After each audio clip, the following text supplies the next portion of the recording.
Thank you, everyone, for joining our panel discussion about the future of smart cities and the safety of this future. We can't think of being smart if we're not safe about it in all aspects of safety. Today we have the second session. The first session was presented a month ago, and it was mainly regarding the FIFA 22 framework. And this session is now available online on YouTube and on our websites. It's in various degrees of detail. Plus, we produce a report, and the report gets more complicated. Every month, we add to this report from our experience. Today, our focus will be on one main subject, but it kind of triggers the aspect of the marriage between the two, which is basically the cyber forensics and cybercrime world, and at the same time, what this relates to law enforcement, analysis tools, what investments are going in innovation, and on top of that, we have to think of the client side. So we think of the customer and what impacts this has on him. And however, all cybersecurity link will also be presented. I'm going to avoid presenting everybody because every time we put a lot of time and it's not really that important. All of these CVs are available online. Thank you everyone for joining. Assalamu alaikum wa rahmatullahi wa barakatuh. And I hope everyone and most of you will get the benefit of this session today. My name is Omar Sofanati. I'm a manager in EY Forensic Technology team.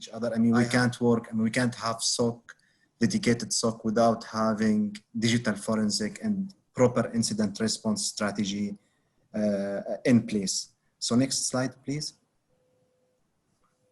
And this is the map will show you how, currently SOC is implemented, how it's integrated between the cybersecurity and digital forensic. As you see, the main service catalog now is digital forensic and malware analysis directly implemented and integrated in the full function of the SOC center. Next slide, please. Then I would like to talk about the main risk on OT system, on operational technology risk. So, we all know about the cyber risk on computers, on firewall, but there is hidden risk about the OT and the OT environment, how the cyber attack will hit the OT environment. Of course, the OT environment is less secure than our normal environment, especially now it's published on the internet, so that the risk and threats of OT technology is very high. I give some example. Next slide, please. This is some, shortcut about the recent incident happened worldwide on OT systems. So we know that it shut down the main power in Ukraine, and there is a lot of attack in Germany. The US also attack on energy grid from OT servers. This is, just to show us how much, it's critical, the OT technology, and how the cyber attacker can hit this part of our network, and what is the results of this attack.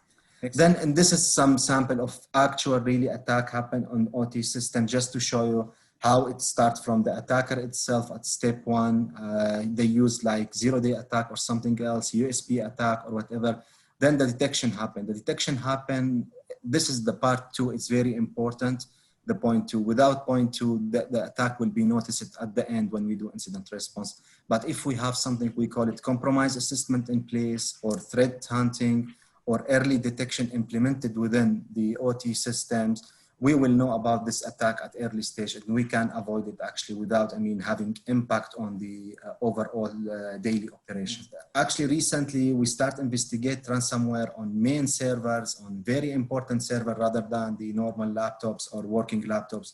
So the attack is taking another step now. They force people to pay the ransom, and there is some steps that we need to take into consideration during responding to the ransomware attack. We should handle digital forensic very carefully during the ransomware attack, starting from evidence collection, how we collect the evidence, the ransom notes, anything related to the attack is very important. From step one is to know how to respond to such attack. Step two, to understand if there is remaining attack in the network on another kind of ransomware within the network that we don't know about it. So at the end, responding to ransomware attack is very critical and require pure and very focused digital forensic activity to respond properly. That I had a Macintosh at home, and they found a dead body somewhere, and next to the dead body was a Macintosh computer.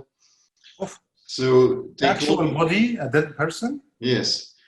So it was the victim of a murder case, and since they knew in the police force, and that I remember was 93, that I have a Macintosh at home, they said, you're the expert, you investigate that thing. So we basically did everything wrong we could do wrong, which means we confiscated the computer, we brought it to the office, we plugged it in, we started it up, and suddenly saw only Arabic letters on it. So, Arabic or Arabish? Arabic. So we called the judge and the prosecution service and said, we need a translator. He actually agreed to having a translator, but he said, everything you find on the computer, you print out and give it to the translation service. But that was about that time. So cybercrime started like in the 70s, but only on financially interesting computers. So there was only the financial area was actually dealing with computers. And that was the reason why in the first years, the financial crime units were actually investigating computers. Thank you for the invitation. I'm happy to join that panel. Other than Bernard, I think very interesting introduction, and it's my presentation is pretty much close related to yours, Bernard. I have never worked for law enforcement, but I have worked for many years within an auditing company to support the state attorney's office. I was focusing on financial fraud cases. I'm focusing a little bit on mobile forensics because this is my clear focus on it, not that much digital forensics. Mobile forensic is part of the digital forensic section. And you, Bernard, you have already mentioned the enormous increase of volume of data which has been, and information which has been created.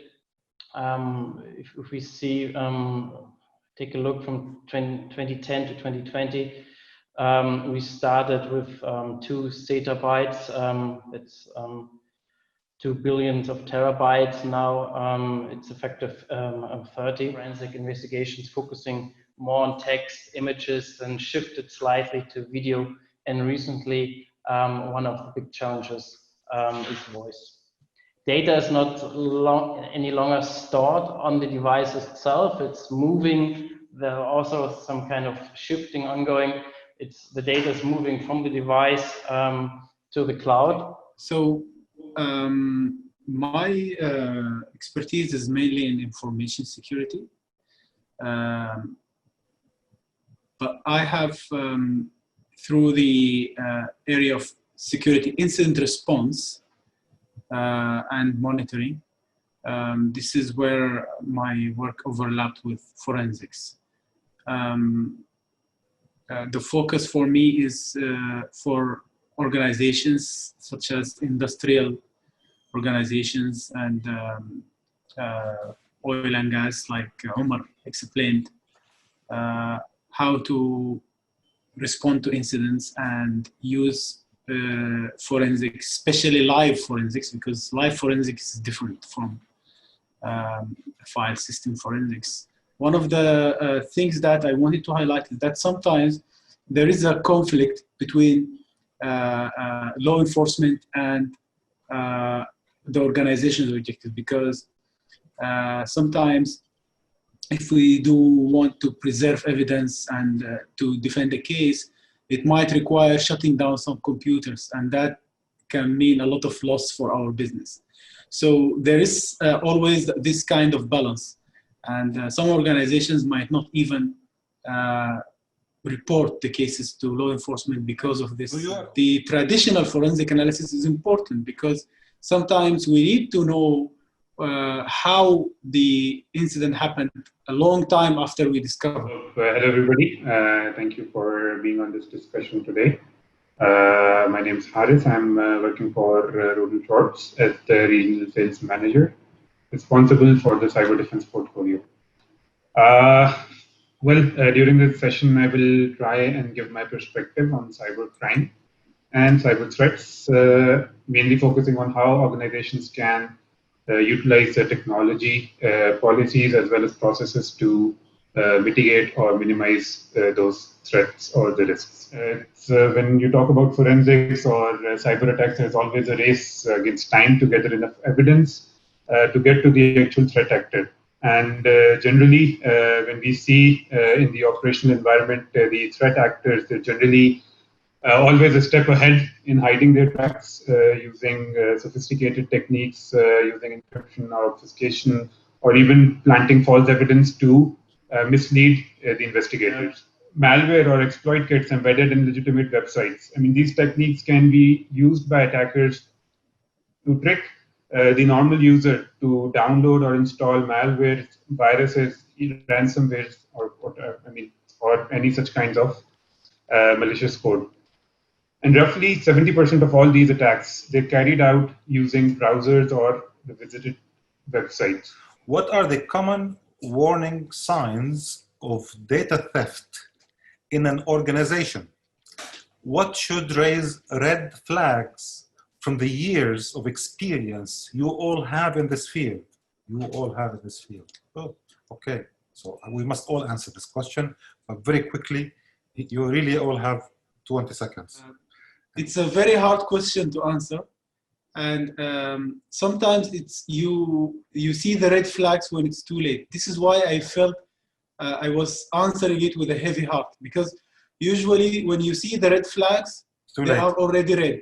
The red flag would be mentions in social media and mentions in dump sites like Pastebin and dark web or deep web. Two different categories. So mentions in these areas are very, very important. And they had to find out who this person was, and it took us almost 6 months of investigation. We restored terabytes and terabytes of data on various servers from different systems, CCTV cameras, card printing machines, cash handling people. We had to, at the end of the day, go to the airport authority and ask them who entered at that time. Few companies have include the mobile devices in their strategy. So that is my advice, to also to include this and think of what kind of data you're sharing through certain communication methods. Forensics is important to preserve data in a way that they can be used in front of court without with proving that no evidence has been manipulated. Data preserving, the main topic here is to preserve the data as they are needed, or as they are put in, or as they are in a database. So there is history in those organizations. History that needs to be sustained by machines, yes, but also by people. You can only do this if you empower your own people and if you empower your surrounding society. Thank you very much for your attendance. And I want to say something before I go. I am really wishing for all of those hackers out there in the white and the reds a very boring night. Take tonight off so we can all rest. Thank you. Goodbye.